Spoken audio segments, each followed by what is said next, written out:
So my name is Lindsay Munro. I'm a social media strategist with Adobe.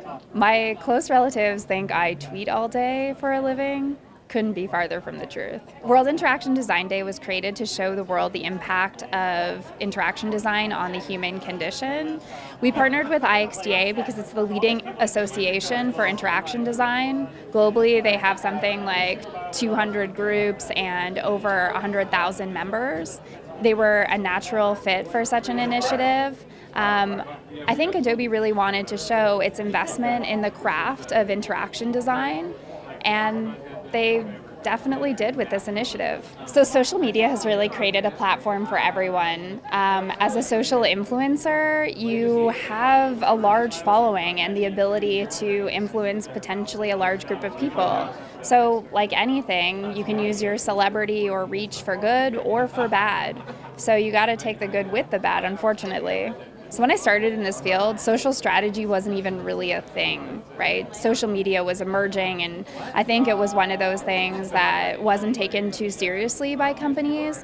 But in the decade or more that I've been doing this kind of work, the attitudes have changed quite rapidly. I think people are realizing the impact of being in touch directly with their customer base, and social media really allows for that kind of engagement and interaction.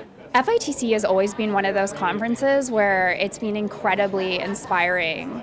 The theme of pure imagination really lets you fall into this idea that, you can dream up anything and make it happen. I have a lot of favorite FITC moments. One that stands out is actually used to work for FITC early in my career. In fact, I would say FITC was a huge catalyst in my career today.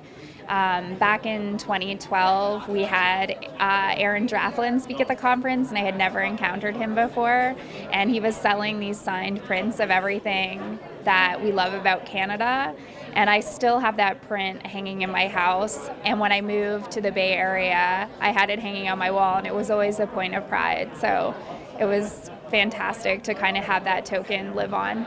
So in 10 years from now, it's really hard to predict where I'll see myself. But one thing that I've known that's been true about my career from the start is I've always been really passionate about technology, design, and community. So whatever I'm doing in 10 years from now, I hope it involves those three things. Probably one of my biggest challenges in my job right now is remembering what time it is and what part of the world it is. I work with teams all over the globe. In fact, most of my core team is based on the West Coast. I'm here on the East Coast. So time zones are funny, and time travel is weird. Fun fact, I was part of the rebranding of FITC, so it's Future Innovation Technology Creativity. Or sometimes we like to say, fuck it, think creative.